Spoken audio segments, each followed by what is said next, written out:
Welcome back to InfoWars Nightly News. I'm your host, Rob Dew, and we are now joined by three-time Emmy Award-winning journalist Amber Lyon, who was effectively ostracized from CNN for basically telling the truth, because that's not something you can do on mainstream media anymore. You have to follow the talking points that are handed down from above, which could come from the White House or it could come from major banks and corporations. Whoever is pulling the strings, that's where the news is coming from. And so she was laid off after she reported the massacres going on in Bahrain, which our corporate warlord masters didn't appreciate. So with that, we turn to the reporter, Amber Lyon. How are you doing today? Hey, I'm doing wonderful. Thank you for having me on. So I basically want you to go from the beginning of this whole thing. Tell us a little bit about Bahrain, how it came into existence, how it's basically a puppet dictatorship, which I guess I'm kind of giving it away. But anyway, in your own words, what do you know about Bahrain? Okay, well, first of all, a lot of people say that what does Bahrain matter to the United States? It's this country thousands of miles away, but it really means everything to all of us right now because our tax dollars are going to support this regime. It's also the home of the 5th Fleet Naval Base, and the U.S. needs that base now because it's right across from the Strait of Hormuz is Iran. And I don't know if you've noticed all the Iran propaganda on the news lately, but odds are we are headed into some kind of conflict or potential war with Iran. So the U.S. really wants this naval base. The problem is the majority of people living in Bahrain, 60 to 70%, want the U.S.-backed regime out of the country. And the U.S. doesn't want these people to win, the U.S. government, because if they do win, odds are they're going to tell the U.S. to get the heck out of their country because we've been giving this regime weapons and support, and this regime has proven to be oppressing these people for decades. I mean, we're talking, they've been jailing and torturing doctors, journalists, some of the most prominent members of society. So they don't want this story told. And I went to Bahrain and did a documentary and actually was able to uncover some of these horrific human rights abuses against doctors, even ambulance drivers who were beaten by security forces, people shot and killed in broad daylight by Bahraini forces as well. And when we got back to the U.S., at first, when I was working with CNN, we were able to get a lot of Bahrain coverage on air, but then the regime started calling in and complaining. And 3 months later, when our documentary was ready to air, it aired on CNN US, but never aired on CNN International. So, and that is the most watched English language station in the region. Also, it's the area where all of our sources, the Bahrain story was affected. We wanted these people to see this documentary. Shortly after, people at CNN started contacting me, employees who'd been there for decades, and writing me, telling me, this is very suspicious, you should look into this. And I started an investigation and then found out that Bahrain is actually a paying customer at CNN. I'm not kidding you. Bahrain gives money to CNN. Well, there you go, because they want CNN to send reporters over to whitewash the situation, to promote, that Bahrain's a good peg in the cog of our war machine. And this was all during the time of the Arab Spring uprisings. Is that correct? That's correct. Yeah. So you guys were reporting on the same stuff. And what's funny is CNN was going around to these other countries and saying, look how great these protests are. These people want democracy. This is great that now Twitter and these social networks are spreading democracy around. But when you guys are doing the same exact thing in a U.S.-backed puppet dictatorship, well, then it's all hands off. Yeah, and I was treated like a pain in the rear, almost like would you just kind of go away, instead of actually rewarding good quality journalism from my crew and my producers and uncovering these human rights abuses. It was very frustrating for me at the time because I heard the people of Bahrain literally shouting in the dark for help. And that's one of the most pure revolutions in the area because it's 60 to 70% of the population that wants this regime out. Meanwhile, you'd see CNN rewarding the reporters who are in Syria and Libya and these other countries. And really, had it not been for myself and a couple other journalists who I respect, the Bahrain story almost would have never made it on CNN. Because like I said, Bahrain is a paying customer at CNN. Bahrain literally pays CNN to create what I consider to be infomercials for dictators. And that's sponsored content that is disguised as news. Is there a 1-800 number at the bottom where you can give to Bahrain? I mean, that's just, it's ludicrous. That how much money did they give to CNN? Do you know? Well, that's a good question, because after I left, I wrote CNN and I said I felt I deserved, as a journalist who'd given 2 years of my life and passion to the network, I deserved to know. I felt defrauded when I found out Bahrain was paying CNN, and I was never given a response. No one ever wrote me back with any type of figures. But this is content that they're airing on CNN International during the daily, news cycle. And you're watching this content and you're seeing a reporter in one of the shows live from the Bahrain racetrack talking about how progressive the country is and how the crown prince is a reformer. And nowhere to be found is a disclosure telling you that Bahrain is actually paying for this content. Put things into perspective. Imagine if CNN was taking paid content from Assad or Ahmadinejad in Iran. I mean, people would be outraged. This is journalistically against all journalistic ethics. And I feel like CNN is defrauding viewers. And they're not only doing it with Bahrain, they're doing it with Kazakhstan, Georgia, Lebanon, and other countries. And it's a real shame, because it really worries me about the survival of journalism when you have the most trusted name in news airing stuff that is paid for by regimes that they're supposed to be a watchdog on. And another question I have is, what about the people? Were the oppressed people of Bahrain ever given the opportunity to go on CNN International and buy favorable content? Were they?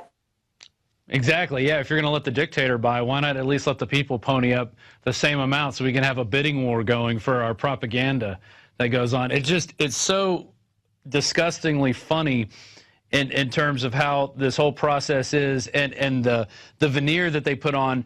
And CNN's not the only company doing this. I know, Fox is engaged in it.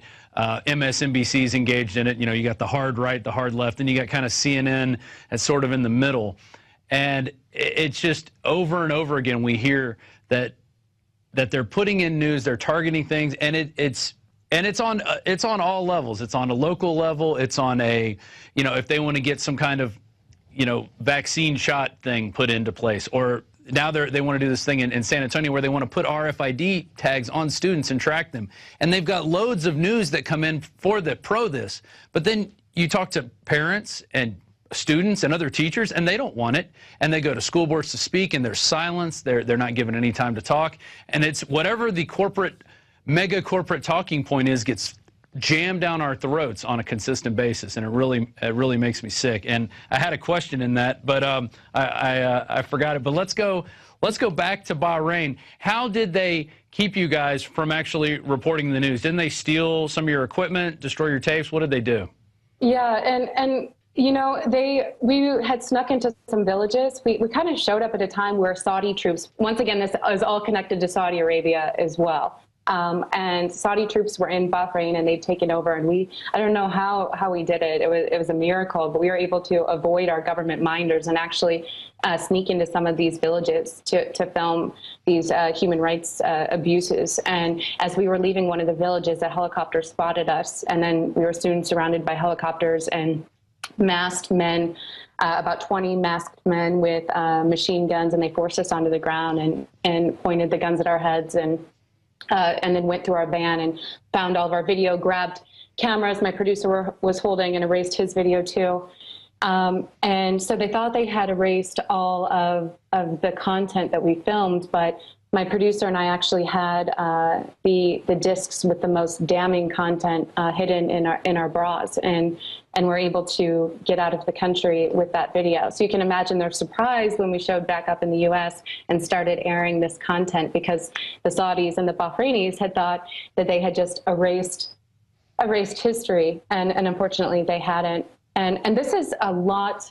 The implications of the Bahrain censorship go much more deep than just CNN censoring something. This is all part of a plot right now to feed the nation propaganda about Iran and potentially get us into another war with Iran. And the U.S. government, as I was saying earlier, doesn't want the Bahrain revolution to succeed. So they don't want reporting on the human rights abuses there, because if that revolution succeeds, we're going to kick those protesters in Bahrain are going to kick the U.S. out of their country. You know, I mean, they're very upset with the U.S. We've been selling this oppressive regime weapons, more than $1 billion worth of weapons that they've been using to harm these protesters. How does the police state compare, say, even to the, you know, compared to Saudi Arabia or the United States? How much surveillance was going on in Bahrain that you saw, just in a general terms, like in when you were out filming in the markets or at the malls? Did you feel there was a camera everywhere? Did you feel that the police were always watching, or even citizens were spying on you at any point? Yeah, well, you saw the police presence was incredible. There were military tanks, and military checkpoints almost in front of every neighborhood in town. At night, you would see these tanks drive by, and you just see about 10 masked men in camouflage outfits riding on top of these tanks. And those are love soldiers, right? Those are love soldiers? Yeah. Love soldiers, yeah, of course. And it's just a way to systematically terrify the people and try to squash dissent. And these people have been very resilient, and they've been able to really come out against all the odds and continue with their revolution. And all you have to do right now is head to YouTube and Google, you know, Bahrain revolution or Bahrain protesters take the streets, and you'll see hundreds of thousands of people at these marches in the street. It's unbelievable. You just see that the line just goes down the highway of people, and we're talking, Bahrain's about the size population-wise of San Francisco. And when you see this video, it really just hits you as to how pure this revolution is and how the majority of the people there want this regime out. Whether that will happen or not, who knows? But the U.S. for sure has been making it difficult for these people to succeed. Of course, because we need that port there. We need to be able to encircle Iran, which, you know, we've got Iraq, we've got Afghanistan, we're looking at the Kazakhstan and dealing with them, and basically this is an encirclement maneuver, a long-range, long-term encirclement maneuver of Iran to eventually squash them out of existence. Let's go to, after this airs, you got calls from other producers at CNN that were telling you to stop doing this. You got calls from, I mean, what was the outcome, or what was the final effect of putting this documentary out? What? About me coming forward about the censorship, or actually putting the documentary out onto CNN? Well, putting it out, and then, yeah, go into the censorship, how afterwards they ended up laying you guys off, or a bunch of your division. How did that go? Yeah, so what happened was the documentary did air one night on CNN US, but it did not air on CNN International, which is the most watched English news station in the area. I mean, this was the area that needed to see the documentary the most. Shortly after that happened, my crew was dumbfounded. Even bosses directly above me had no idea why. They couldn't explain why it didn't air on CNN International. So I went and met with the president, Tony Maddox, on 2 different occasions to ask for some answers. I thought my crew deserved it, deserved to know the truth, and I was never given any type of an explanation. CNN now says it was an editorial decision, but I'm not buying that, because many within CNN contacted me after that, employees who'd been there for decades, and told me to research this and that something suspicious was going on. And that's when I found out that Bahrain was a paying customer. I came forward with this information I'd say about a month ago. And when I first did, I just tweeted about it and let people know what was going on, because we've seen more and more of our human rights activists and sources that we had used in our stories go missing in Bahrain or end up jailed. And after I tweeted about the censorship, the executives, a representative for the executives, called my acting agent and told him that I needed to be quiet. If I continued to speak up, I would lose my health insurance and my severance. And then also after that, I think above all, I've had only a positive response for my former colleagues and journalists in general, because I think a lot of journalists know this is going on, and not just on the Bahrain story, on many stories within the corporate press. I mean, it's pretty obvious. All you have to do is turn on the TV and look at what the news is talking about and how they're trying to distract and feed the nation, this poor, unassuming Americans, with propaganda instead of actually the real stories that matter. You know, right now we should not be talking about Justin Bieber on the news or celebrities. Look at the state our country's in. Journalism is printing something someone else doesn't want to be printed. Everything else is PR.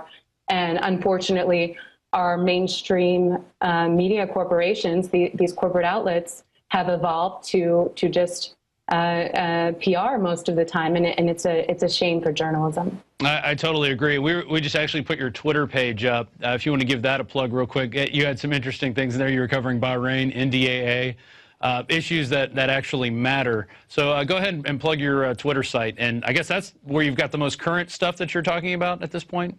Yeah, Twitter at Amber Lyon, Lyon, and I also have a Facebook page, facebook.com/AmberLionFans. If you go there, those are the most commonly updated. I have a website, amberlionlive.com, but it's currently being refurbished. So I'd prefer if you'd stick with Twitter and Facebook for now until my new site's up. But yeah, I'm trying to keep this in the news and keep people talking about it, because the mainstream isn't. And stuff that's happening right now, even for us journalists, is very scary. The country's headed in an unknown yet frightening direction right now. How do you feel about Chris Hedges' lawsuit coming out against the NDAA and other journalists that are speaking out? Is it giving you more confidence to say more, or do you feel it's going to increase, I guess, more people coming out, more whistleblowing? Of course. I think Chris Hedges is a hero, because at a time when no one was really talking about the NDAA, he put his neck on the line and went out to fight against it, and he continues to right now. And he's doing that not only on behalf of journalists, but on behalf of the American people. The NDAA is terrifying. And there are very few times where, as journalists, we can come forward and actually take a stance. And we have taken a stance, a group of us, on NDAA, and says this needs to be repealed. It is so dangerous, especially to journalism. It will instill so much fear in our sources that it's going to make fewer and fewer sources able to come forward and talk to journalists and leak information that can be vital to the public good and discussion. And you know, and that threatens investigative journalism. Not only that, let's get to the terrorist clause, where the U.S. government now can essentially call anyone a terrorist and hold them indefinitely without trial. Yeah. You remember Nelson Mandela was once called a terrorist, Martin Luther King. So we're going to crush dissent with the NDAA, and most of the public in America doesn't even know this exists, and that's what scares me the most. Well, it just came out a couple days ago that the Army considers people who go on social networks to be terrorists. I mean, they just broaden the definition to say, hey, you breathe air, you drink water, you must be a terrorist. I don't know what else to say. It's totally amazing that they can force feed their agenda on us on all these major platforms. And, you know, you have an informed populace at some level. Some people are informed, and they're out there getting alternative sources. But, you know, most of the public, they're jellyfish. And they're going to be watching this debate tonight thinking these are actually two people that are really speaking their mind and not reading from note cards and teleprompters. And I bet they already had the questions thrown at them beforehand. And it's a shame. And you know what? I blame journalism. I blame the failure of the mainstream media, because the poor American public is not being informed. They're not being given the information that they need. And what makes me the most concerned about that is I'm seeing an escalation in propaganda toward a war with Iran. And I feel we're being led down the path like puppets, helpless puppets, into another war. Instead of Iraq this time, it's Iran. And the American people deserve better. You know, I grew up in the Midwest. My grandmother watches these mainstream outlets, and it kills me that she's being fed lies. Yeah, and it's not going to take 10 to 15 years for 2,000 casualties U.S. casualties to appear in a war with Iran. That's going to be a weekly body count, because Iran does have capabilities. They're not just going to lay down and roll over. These people are are ready to fight. And I'm not looking forward to any more wars. I wish we could just get out of the business of war and get into the business of, you know, more space travel and building things and hover cars and stuff that we should have had years ago. Instead, you know, we spend our technology time and our brain power on killing people and controlling information and controlling things. What has happened, Amber Lyon, since you've come out with this message? How have you been persecuted even more? Have you found more leads? What's been going on? I've been overwhelmed with emails from people supporting my decision, and I really appreciate it. Another reason I came forward was because people have known this is happening for so long, and I felt like they needed to be validated in their beliefs instead of always being called conspiracy theorists. So a lot of people thanked me for that. Journalistically, I've had an overwhelmingly positive response from former CNN colleagues as well as journalists in general. I'm hoping that this will encourage more journalists to come forward. Complacent journalists killing journalism, and in the end, they're going to be looked at as just as guilty as the corporations they work for, and on the wrong side of history, especially these journalists like Erin Burnett that are constantly feeding the public with Iran war propaganda on a nightly basis. I don't know how she sleeps at night. I really don't. Yeah, and I think what we're going to see now with you coming out and Chris Hedges and Glenn Greenwald writing about this stuff, that we're going to see a domino effect of more journalists coming out, more sources coming forward, because now people are seeing, hey, you're not being set up, you're not being killed, you're not being targeted. You know, people may be mad, but what consequences have happened other than, you know, you don't have a job working for Bahrain's media mouthpiece anymore, you know, and who wants that job anyway? That's soulless. And so people, I think it's going to create a domino effect where more people come out and just start telling the truth and just realize that the truth is the most powerful weapon that we have at this point. It's more powerful than bombs and guns. It is. That's why they're afraid of it. Exactly. And you know, the fact that CNN called my agent and tried to get me to shut up and threatened to take my health insurance and my severance, it just solidifies the fact that something's going on here and being covered up. And come on, you know, it's like, what's a paycheck if in the end you're really harming the American public and potentially costing lives? You know, part of the reason we entered Iraq was that the mainstream media repeated the phrase weapons of mass destruction an infinite number of times and instilled such a tremendous amount of fear in the American public that they went ahead and approved that war. And the same thing's happening right now with Iran. And like I said, these journalists that are doing it and know this is happening are just as guilty as the corporations that they work for, and they're on the wrong side of history. I agree. I totally agree with that statement. They are going to feel their time will come where they're going to be judged, and it'll be either in this life or the next life, or, you know, when the mainstream media, which is falling, when they continue to fall, you're going to see those people getting the axe first, because anytime you serve this evil system, you may think you're protected, but what's going to happen is you're on the chopping block. You're the next one in line, and you know, that's all I could say to those people who are following the system right now, that they are going to fall, because they're at the end of the day, there's no room left to run when the dominoes start falling down, and we're going to win. That's what I think. And the truth doesn't have a shelf life. It will come out. The kind of systematic censorship and screening of news and state TV-esque way of running these networks, it's going to come out. And I'm just hoping now that journalists that are sitting there with a conscience and see the screening every day of everything that's happening in the UAE, in Bahrain, the saturation of Iran war propaganda. People that are bothered by this, you know, it's time to come forward and quit. I mean, what's worse? I'd rather be broke and poor and living out of my car, but living there telling the truth than rich and feeding the public with lies. Totally agree. And I just want to point out, since I went back and looked in our archives, I found an article from 2008. Pentagon expands propaganda reach with foreign news websites. Apparently, they were going around setting up, they were expanding, quote, information operations on the internet with purposely set up 4 news websites that are designed to look like independent media sources, but are in reality are nothing more than direct military propaganda. So this isn't limited to CNN. It's not limited to Fox News, or, you know, the Pentagon directly goes in and creates 4 news websites. They pay locals to act as independent journalists and basically to put in talking points. And that's the name of the game. If they think if they can repeat talking points enough, they can get a war with Iran, and that people will agree with it. And I think when this happens, it's going to be the death knell for these corporate powers, because when they go into Iran, it's going to be a lot of death and destruction on both sides. And I can't shout about this loud enough, how much we're being misled into this war. If Iran has one of the main reasons Iran wants nuclear weapons, or a nuclear weapon, is to keep the U.S. from invading the country. Yeah. Look what happened when Saddam Hussein and Gaddafi quit their nuke programs. The U.S. was able to go in and invade the country.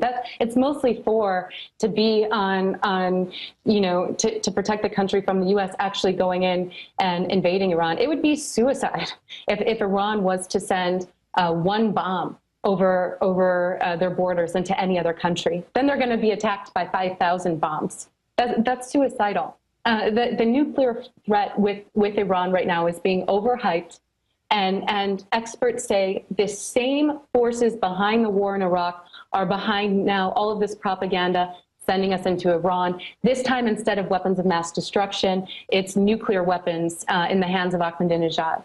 Right. And they think 10 years people are going to fall asleep and buy the same thing again. And it's a new administration. So it's Obama. He's not a warmonger like Bush, when in reality he's starting just as many wars. He's following the same playbook of the elite of the New World Order. I mean, he is following that playbook to basically get rid of sovereignty worldwide. Because when that happens, they can bring in a world government.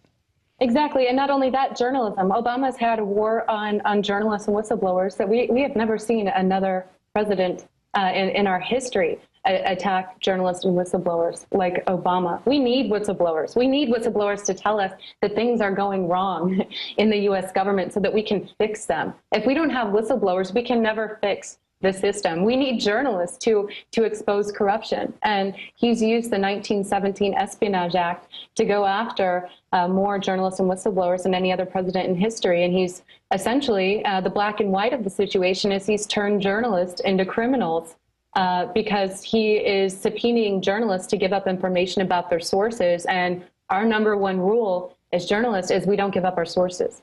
So if you're taking us to court because we won't do it, you're calling us criminals.